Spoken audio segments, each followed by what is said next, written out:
Carlos, Sofía. Javier y Mariana eran amigos de preparatoria que decidieron pasar la noche en la mansión abandonada de las afueras de la ciudad. Lo que comenzó como una aventura emocionante se convirtió rápidamente en una pesadilla cuando Sofía sugirió hacer una sesión de espiritismo. Usando una tabla o ouija improvisada, los 4 amigos se sentaron en círculo en la sala principal de la vieja casa, donde polvo y telarañas cubrían cada superficie. Al principio, nada sucedió. Se burlaban entre ellos, asegurando que era pura superstición. Pero entonces las letras comenzaron a moverse por sí solas, lentamente al principio. Luego cada vez más rápido. Una presencia antigua parecía responder a sus preguntas, revelando detalles que nadie podría haber sabido. El espíritu se identificaba como alguien que había muerto en esa misma casa, atrapado y sufriendo durante décadas. Cuando intentaron terminar la sesión, la tabla se movía frenéticamente, escribiendo una y otra vez la misma palabra. No. Las luces parpadeaban. La temperatura bajó drásticamente. Carlos sintió que algo helado tocaba su espalda. Sofía gritó cuando vio una sombra pasar por la pared, sólida y definitiva. Intentaron huir, pero las puertas se cerraron con un golpe ensordecedor. Las ventanas se sellaron como si estuvieran soldadas. En el reflejo del espejo antiguo vieron no solo sus propias imágenes, sino la de una quinta figura transparente pero claramente presente. La entidad había entrado en el mundo físico. Y los 4 amigos comprendieron que aquella noche de diversión se había convertido en una trampa de la cual quizás nunca escaparían. La mañana siguiente, Carlos despertó en su cama sin recordar cómo había llegado allí. Sofía, Javier y Mariana reportaron la misma confusión. Cada uno había llegado a casa sin poder explicar el viaje o cómo habían salido de la mansión, pero algo terriblemente malo había comenzado. El primer incidente ocurrió cuando Javier fue a la escuela. Sus compañeros notaron que algo estaba mal. Javier se comportaba de manera extraña, como si estuviera en trance. Hablaba en una voz que no era la suya, profunda y áspera. Decía cosas en un idioma antiguo que nadie comprendía. Luego, sin razón aparente, comenzó a rayar símbolos extraños en las paredes del baño escolar con su propia sangre. Carlos recibió un mensaje de Sofía: algo está mal. ¿Javier no es Javier? Cuando fueron a verlo, encontraron a su amigo en la enfermería escolar, temblando incontrolablemente. Los doctores no podían explicar su comportamiento. Javier repetía una frase una y otra vez: el círculo no se cierra. El círculo debe completarse. Necesita más. Esa noche, Javier desapareció del hospital. No había cámaras que capturaran su partida. Y las enfermeras juraban que nadie lo había visitado. Lo único que dejó atrás fue una pared cubierta de aquellos símbolos extraños, esta vez grabados profundamente en la pintura como si hubiera usado sus uñas. Carlos, Sofía y Mariana se reunieron desesperados. Sabían que lo que habían invocado en la mansión no era un simple espíritu. Era algo antiguo. Algo malévolo que estaba utilizando a Javier para algo mucho más siniestro, y apenas acababa de comenzar. Sentían que Javier era solo el primero, y que cada uno de ellos podría ser el siguiente en convertirse en un recipiente para la entidad que habían liberado. Sofía comenzó a investigar en la biblioteca municipal, buscando cualquier información sobre la mansión. Lo que encontró fue perturbador. La casa había sido construida en 1887 en el sitio donde anteriormente existía un templo.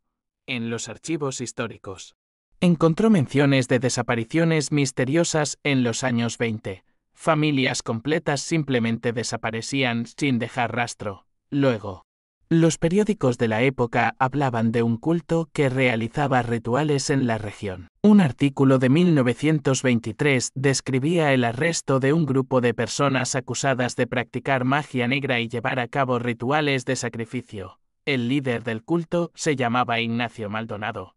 Según él, relato, fue ejecutado, pero no antes de maldecir a quienes lo capturaron, jurando que él y sus seguidores encontrarían el camino de regreso. Sofía encontró más. Rituales descritos en fragmentos de un diario confiscado. El culto estaba intentando abrir una puerta entre mundos.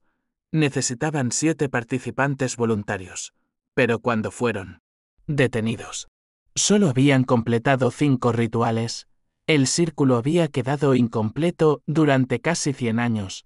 Carlos comprendió instantáneamente lo que significaba. Nosotros somos los participantes que faltaban, dijo con voz temblorosa. Cuando hicimos la sesión de espiritismo, completamos el círculo involuntariamente. Marianne preguntó lo que todos temían preguntar. ¿Eso significa que hay más rituales? ¿Que algo más le sucederá a uno de nosotros? La respuesta llegó cuando recibieron una llamada de la madre de Javier. Su hijo había sido encontrado caminando por las vías del tren a las 3 de la mañana. Cuando lo llevaron al hospital, fue como si despertara de un sueño. No recordaba nada de lo ocurrido en los últimos 2 días, pero en su brazo izquierdo había un símbolo grabado perfectamente en su piel, como si alguien hubiera usado un hierro caliente para marcarlo. La segunda desaparición ocurrió una semana después. Marianne no fue a la escuela. Sus padres la buscaron durante horas. Pero su habitación estaba vacía. La ventana seguía cerrada desde adentro. Lo único que quedó fue una nota escrita con su propia letra. Debo ir al lugar. El círculo me llama. Carlos y Sofía se apresuraron hacia la mansión. Dentro, encontraron a Mariana en el sótano que nunca habían visto antes. Las paredes estaban cubiertas de aquellos símbolos antiguos. Y en el centro había un círculo completo dibujado con lo que parecía ser sangre. Marianne estaba en el centro, de pie con los ojos cerrados, murmurando palabras en ese idioma antiguo que habían escuchado antes. Cuando intentaron sacarla, Mariana abrió los ojos, pero no eran sus ojos. La mirada era vacía, antigua, llena de una maldad que no pertenecía a ningún ser vivo. Habló con esa voz profunda y áspera. Gracias por mantener el círculo intacto. Gracias por volver aquí. Necesitamos uno más. Sofía intentó huir, pero fue como si una fuerza invisible la jalara de vuelta. Carlos fue empujado contra la pared con una violencia que le fracturó 2 costillas. Cuando miraron de nuevo a Mariana, su cuerpo estaba levitando lentamente sobre el piso. Su piel comenzó a cambiar de color, volviéndose grisácea. Sus venas se volvieron negras y visibles bajo su piel. Luego, tan rápido como comenzó, todo paró. Marianne cayó al piso inconsciente. Cuando despertó, no recordaba nada, pero ahora llevaba el mismo símbolo que Javier en su brazo. Carlos estaba solo ahora. Sofía desapareció 3 días después de lo que sucedió en el sótano. No fue de la forma dramática en que desaparecieron Javier y Mariana. Simplemente se fue. Su última comunicación fue un mensaje de texto. Lo siento, Carlos. No puedo luchar más. Tengo que ir. Te ama, Sofía. Carlos pasó noches sin dormir, investigando desesperadamente. Descubrió que el ritual requería 7 participantes. Ya había 5 marcados: él, Sofía, Javier, Marianne y 2 más que debían identificar. Buscó más en los archivos y encontró los nombres de los ejecutados junto al culto. Sus descendientes seguían viviendo en la ciudad. Llamó a un tal Miguel Rojas, quien resultó ser el nieto del que fue ejecutado. Miguel no creía en la historia de Carlos al principio, pero cuando Carlos mencionó los símbolos específicos, Miguel enmudeció. Luego confesó algo que lo había atormentado durante años. Tenía cicatrices extrañas en su cuerpo que aparecieron de repente hace 1 año, exactamente esos símbolos. Y desde entonces, experimentaba pesadillas constantes donde escuchaba voces que le pedían que fuera a la mansión. No eres el único, dijo Miguel con horror. Otro chico de mi trabajo, David, tiene las mismas cicatrices. Hablamos de ello una vez y nos asustó tanto que nunca volvimos a mencionarlo. Carlos sintió que se le helaba la sangre. Faltaba uno más, y temía que ya fuera demasiado tarde para prevenirlo. La noche del 7º ritual, Carlos estaba en la mansión sin saber cómo llegó allí. Había ido a advertir a Miguel y David, pero todo era confuso. Sus memorias se cortaban. Ahora estaba en el sótano con los otros 5. Sofía, Javier, Mariana, Miguel y David. Los 6 formaban un círculo perfecto alrededor de esos símbolos antiguos. Carlos intentó moverse, pero su cuerpo no respondía. Podía sentir su mente consciente y aterrada. Pero era como estar atrapado en una prisión de carne. Miró a los otros y vio que todos tenían esa misma expresión de horror en sus ojos.